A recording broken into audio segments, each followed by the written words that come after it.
Welcome to episode 22 of Baja Tales and Travels. Real people, real stories, real Baja. I'm your host, Dee Marie, and today I'm honored to have Chris and Angie Millar of We Know Vino Wine Bar and Tasting Room here in Rosarito. So Chris, welcome. Good morning, Dee Marie. Thank you. And Angie's off camera. Welcome, Angie. Thank you so much for having us. Yeah. So tell me a little bit about your background. Where are you originally from? I was born in the San Francisco Bay Area.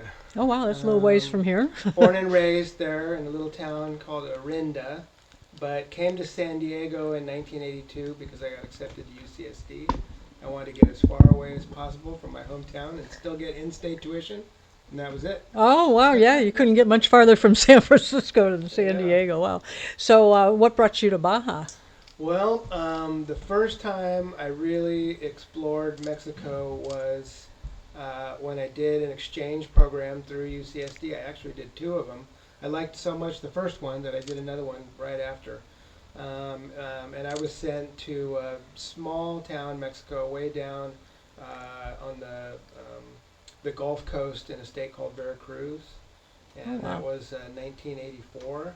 I was about 20 years old. And I lived with a family, learned the language, the whole thing. And after that, I knew that that's where I'd eventually retire in Mexico. After the program was over, I spent several months traveling the entire country. Wow. So 2017, from what I understand, you make a big move here and you open up We Know Vino. So tell me about that. How did that idea come up? Have you always been a wine aficionado, or? As long as I can remember, red wine was a part of every family gathering that I ever had since a little kid with my parents. There was always wine on the table. They loved wine, and of course, living in the Bay Area, growing up, Napa Valley is very close, so we enjoyed all the California wines.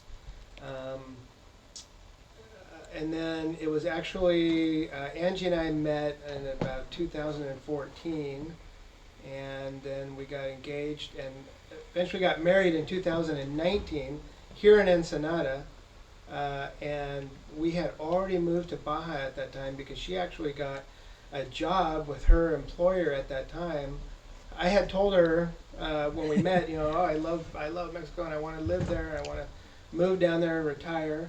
And she figured out a way to get herself a job, and she got us down here. And that was in 2019. Just a few months before the pandemic. Oh, wow. So, Angie, I know you're off camera, but tell us a little bit, what was that first job that got you down here? Well, I used to work for Wyndham Resorts, and they gave me a project director job, pretty much opening a sales office here in La Paloma in Rosarito. So I asked my husband, hey, would you like to follow me in this venture? And he did. He was very supportive. So that's how we ended up in Rosarito. Okay, so you're working for basically a hotel resort. Correct. And then what were you doing, Chris, at the time? Well, I was thinking about what I was going to do. My main goal was just to get to Baja.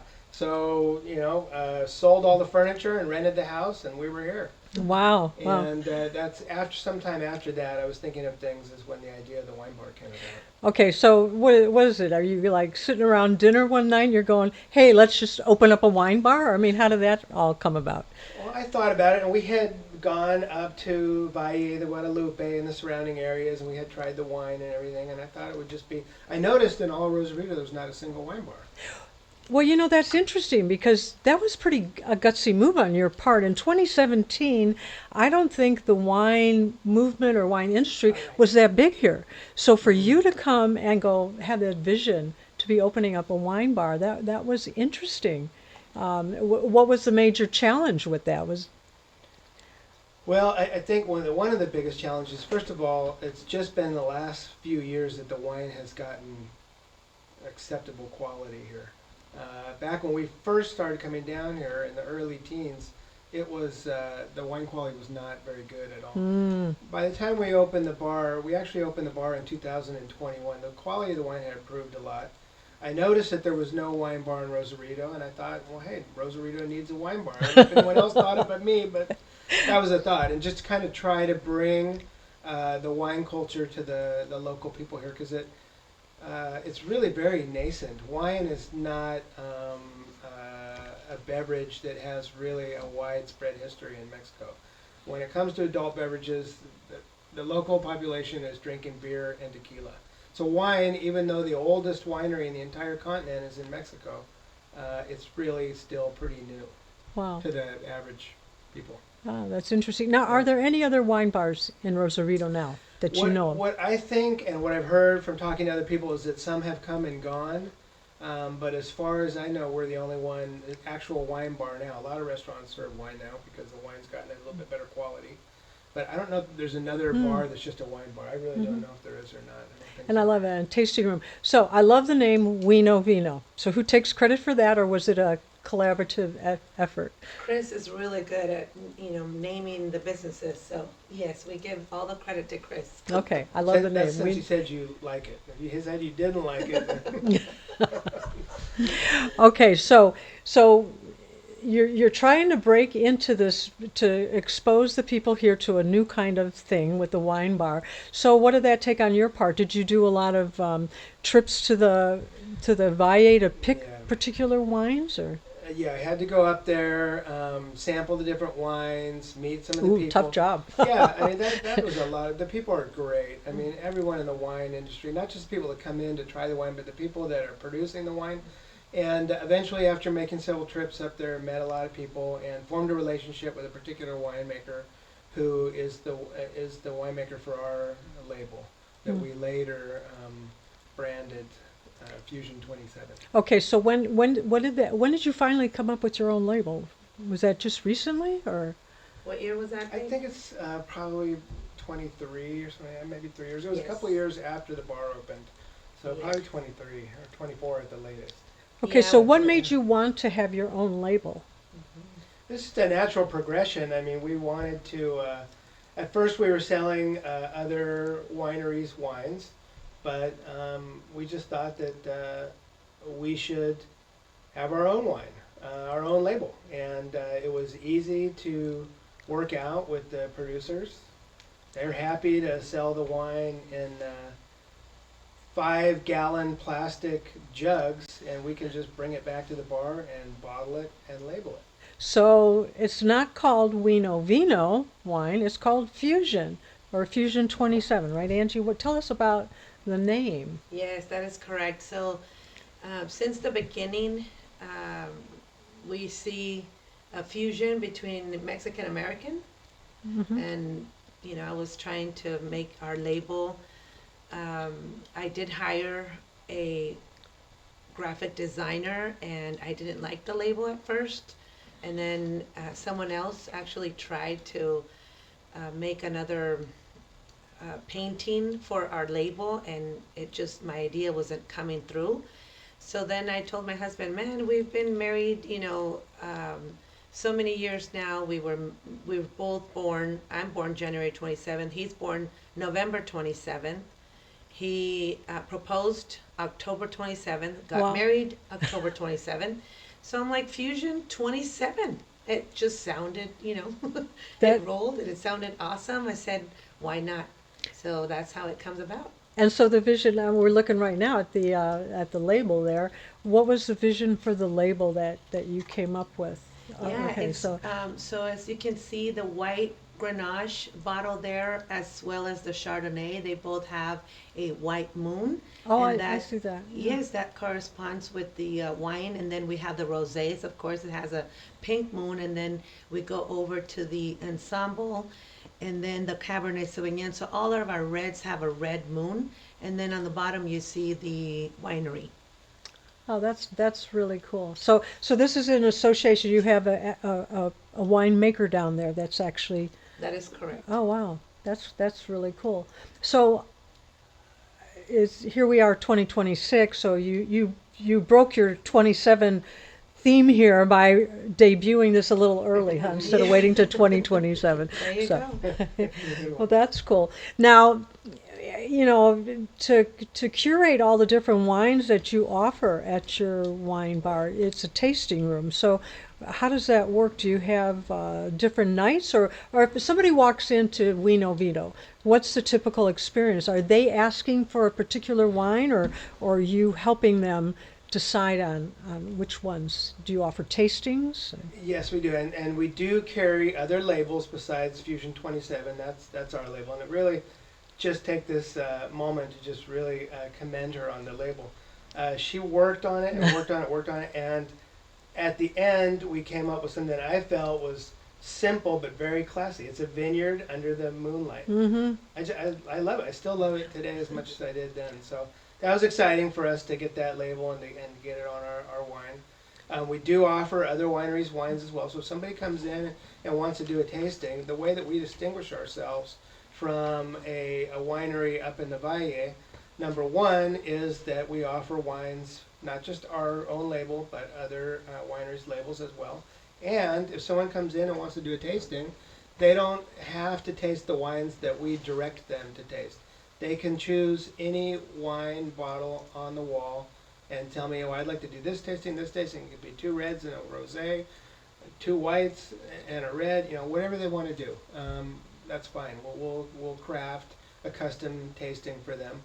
And so they're not forced into, like when you go up there, you can only taste one winery's wine, and you need to taste the wines that they have selected. So that's one of the ways that we differentiate ourselves. I think people like that. It's a great stop for people that would like to get to the Valle, but maybe they're only down for the weekend and they don't have enough time, because it takes a full day really to be able to do that. And if they don't have enough time in their schedule to be able to go up there and spend the day at different wineries, driving around after tasting all these wines, it's easy to come in and do it at the bar. It's usually very close to where they might be staying in Rosarito. And it's a good way to sample some wines, and then maybe some of the wineries you might want to go to. And they come back and they do have time. Well, that's a great point, because we just had a trip the other week, and I mean, it's so overwhelming. I remember 7 years ago, there were a few signs you go down there. Now, if somebody comes driving down here and they're not familiar with the area, you get overwhelmed. You see all these, like, turn right, turn left, go straight. It's like, which winery do you want to even go to? So what an awesome idea, right here, centrally located, a little bit on the northern side or southern side of Rosarito, but pretty much centrally located there, easy enough for everybody to get to. So let me ask you this: when somebody opens or tastes a glass of Fusion 27, what do you want them to get out of that? I mean, what do you want people to feel when they drink your wine versus somebody else's? Well, what I think we offer is a good wine at a good price. I'm not going to say it's the best wine you're going to find in the entire region, but I do think it's a good value, and that's always something that's very important to me. In wine or anything else, right? You want to feel like you're getting good value. Right. So the wines, and I also, another mission is that the wine would appeal to most people's palates. Not everyone, but most of the people that try the Fusion 27 wine do like it.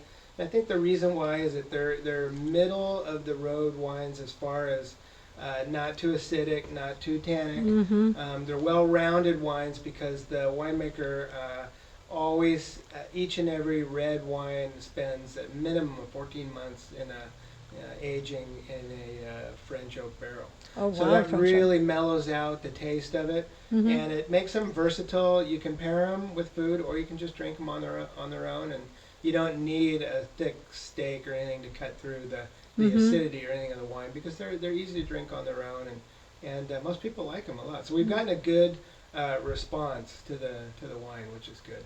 Now, Angie, have you always been a wine drinker yourself, or not? I started drinking wine after my 30s, like late mid 30s. Uh-huh. So by the time Chris and I came down to Rosarito, I was really into wine. Like, oh my God, discovering the whites, the rosés, the reds. So during that pandemic, when we were thinking about opening up We Know Vino, first of all, I do want to mention how going back to your question, what challenges did you guys have in the beginning?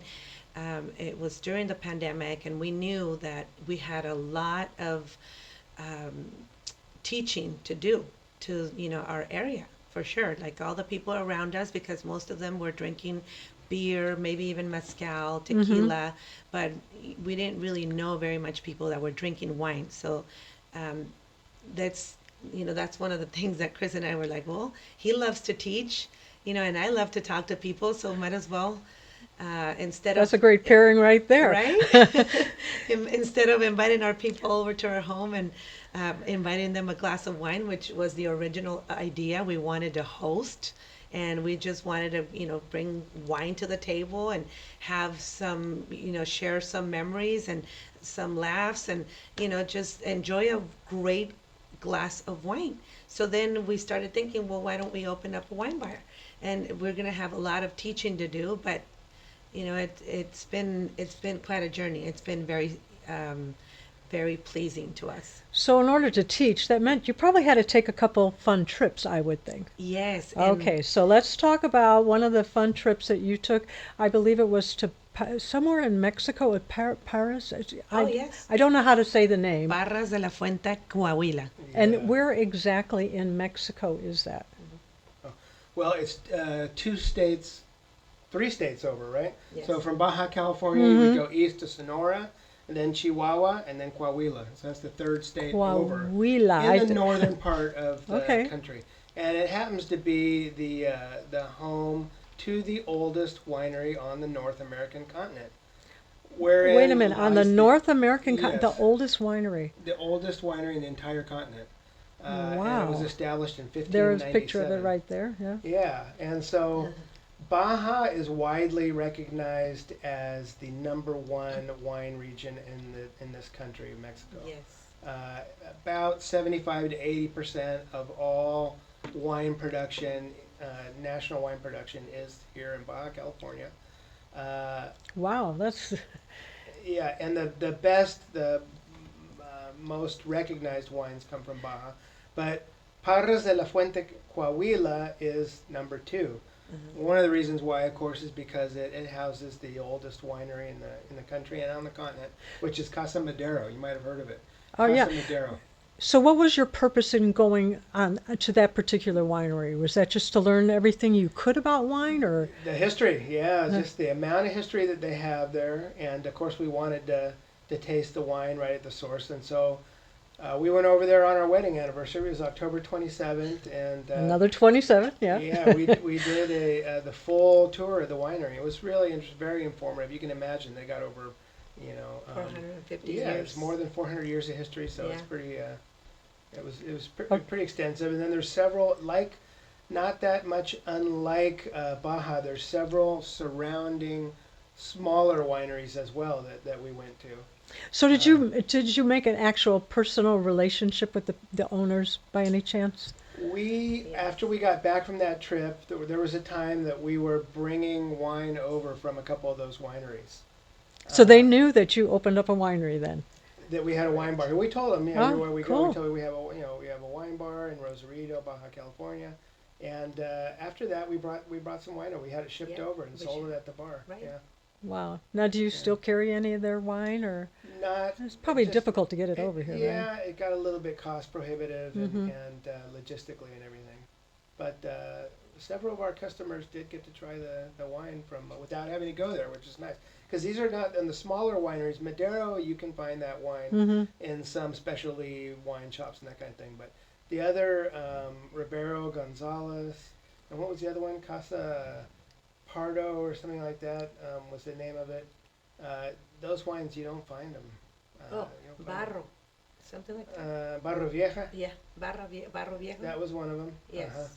And we did, speak to the owners and told them that we had a wine bar in Rosarito, and so they, would bring us over to their side of the, winery, or their side of the wine bar to show us the bottles and everything, and they were like super happy, Wow. to have us there. It was really nice. I never thought about that. To open up a wine when you're not really familiar, you need to figure out how to do that with people. Like, how do you offer the tastings, and how do you Yes. explain the different wines? So I guess that was a good way to find out, right? They Yes, could for sort of sure. mentor you a little There bit you on go. how to do that. Yeah. At Madera, we did a guided tasting, what they call a cata here. Degustación in Spanish just means to taste, wine tasting. a cata is a guided, it's an educational experience, and we did that at Casa Madero, and it was very interesting. So, what other trips did you take? I believe you also took maybe a trip to Italy? We went to Europe in 2022, and I turned it at work. Uh, so both Angie and I studied through the Wine and Spirit Educational Trust, which is the recognized educational institute on wine and spirits worldwide. It's out of Mm. London, and they've been around for over 50 years. And so we enrolled in their courses, and we both completed the level 2 course, and then I went on to the level 3 course. And for the final exam, I actually took it at the school in London. Wow. So I went over there and did that, and then we turned it into a 24-day Europe trip. So now is that to learn how to be a sommelier, or what is a sommelier exactly? A sommelier is somebody who is formally educated and trained in the service and pairing of wine. Oh. Yeah, so what we have from the WSET is more like an overall education on everything from growing to winemaking to packaging to marketing. So it covers the entire gamut of wine, not just the pairing and the service of it. Hmm. So it's a more general. It covers a lot more ground, and it's so the world of wine is really big. There's a lot to learn. Well, we just recently got back from a trip to the Valle the other day, and we stopped at the wine museum because I thought it was great for Love our group to learn a little bit it. about Yes. it. And what that fascinating, I have to find it. There was a poster on the wall that talked about the different aromas of wine. And it was the most interesting thing because it showed a wine glass and the different like it would show vanilla bean and and then Clove. orange, but they Yes. had weird ones like they had Yes. asparagus. I Yes. would never think of wine Leather. having the aroma of asparagus. Tobacco. Yes. And that poster must have had probably 50 wine glasses on there. So there is a lot to learn about wine, and most people like I'm not.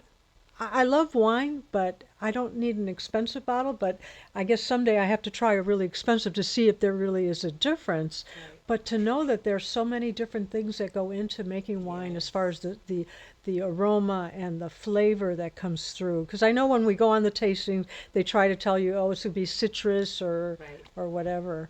Wow, so that's a lot to learn. I mean, I guess, since you are the pioneers here in the wine tasting and wine bar, people are going to look to you to educate them on that. So that was a big thing to take on, to know that people are going to say, Chris, what's this wine all about?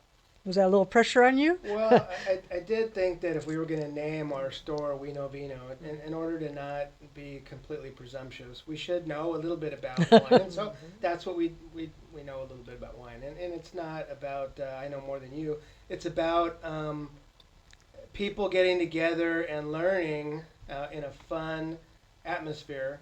And everybody's palate is different. So what one wine tastes to you might taste completely different to me, and that's okay.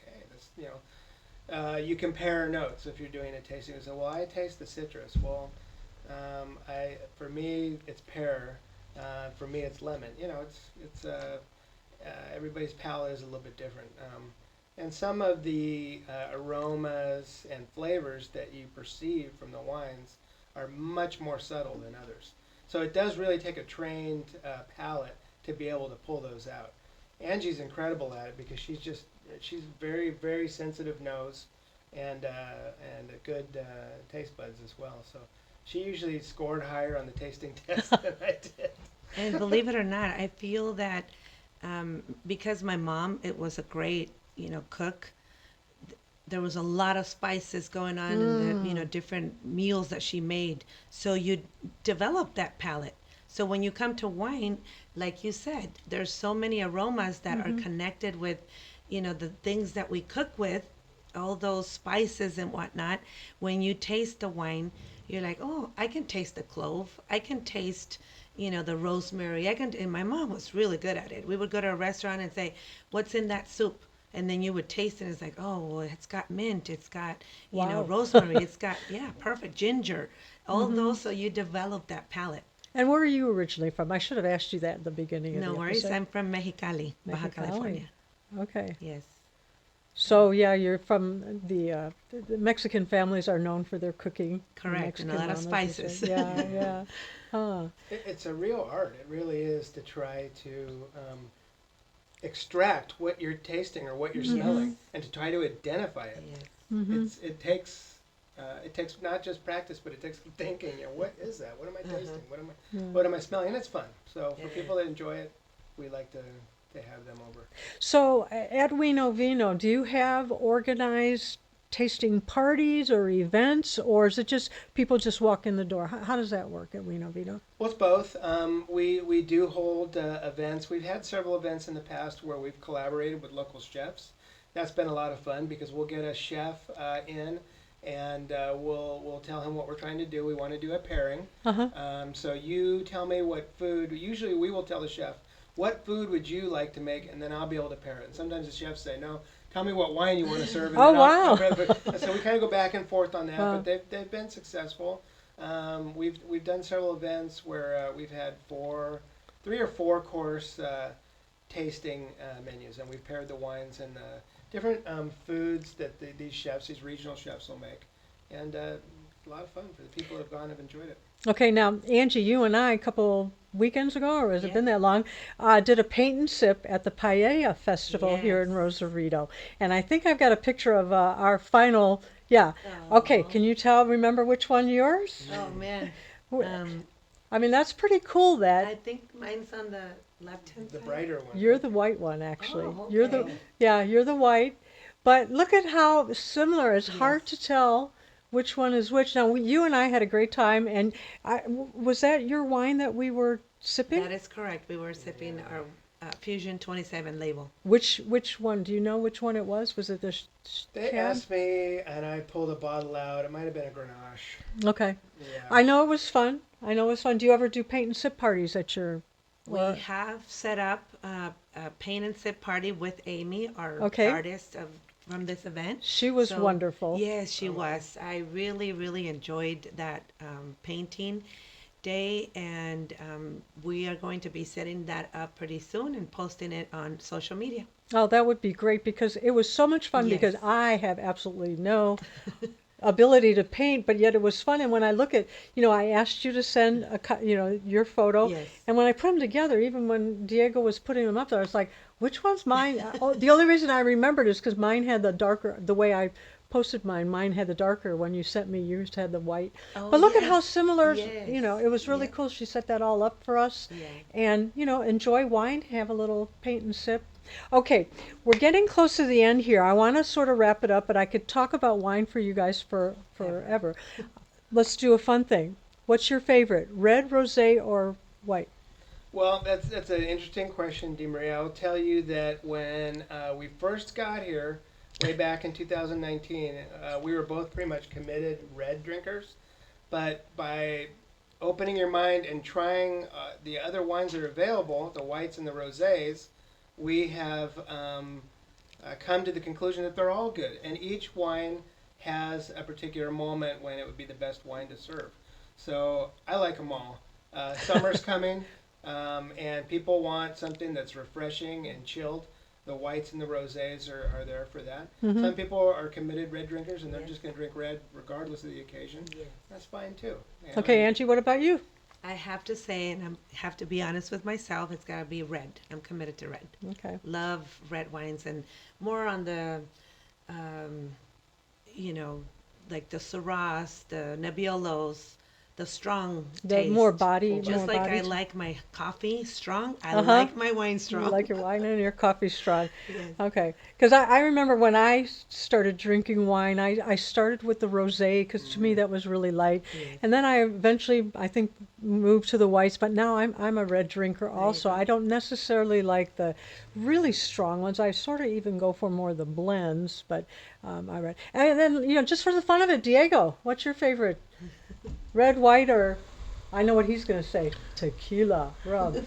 No, yeah, my favorite is rum. But the thing is this, also with craft beer, you have different types of beer, but also wine, also coffee. And it's not just red or white. There's different flavors, and also depends on your mood for that stuff. Sometimes you want a light afternoon, Yeah. in the evening. It also depends for red and white what type of meal. That's something else. You need it's a little bit more than just, hey, I'm bored. I need a bottle of wine. Take one from the shelf, and that's it. So, to me, it depends on the mood. But for me, I really don't know a lot of different wines. But the thing is, you need to sample them to learn about that. When we went on the wine trip, some are good, some are so-so. But that's your personal taste. You need to try them.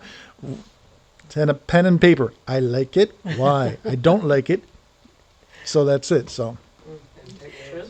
Okay, so looking to the future, 10 years down the road, what do you want Rosarito to remember about We Know Vino? What you guys did for Rosarito? Very simple, just to be able to offer a good wine at a good price that anybody could come in and try, and it really fits the average man's budget. I mean, our bottles are all around the 500 peso range, so it's not going to break anybody. We do have the higher value labels as well, but the bottles that we sell mostly are for 500 pesos. So it's it's comparative to buying a bottle of tequila or something like that. It's not going to break the bank to get people to try wine. At least give it a try. Because there's so many people here locally that haven't ever tried wine. We drink beer or tequila and that's it. To get them to try something that is really good and pairs well with food as well. And it sounds like a fun place to go to, We Know Vino. One last question. Do you guys offer like little snacks or something that go along with the wine? Yes, we have Like cheese charcuterie and cheese boards, Okay. Stuffed dates, that kind of thing, some flatbreads. Great. Well, thank you so much, Chris and Angie, for Thank being on you. our show and sharing your story, because it is a very unique story. You are the pioneers of wine in Rosarito. And again, people, this episode and all our other episodes, you can find them on Facebook, Spotify, and YouTube. So make sure you like and share and comment and whatever. And remember, if you've got an interesting story to share, we would love to hear about it. Send us an email to studio212team@gmail.com. We'd love to share your story and get you on a future episode. But until then, again, thank you, Chris. Thanks for having us. It's been a Thank pleasure. you. having us. Thank you, Angie. We really Thank you, enjoyed it. Diego, for getting you, all those Diego. photos up there. Diego. And cheers to everybody. See you on the next episode and down the Adios. road.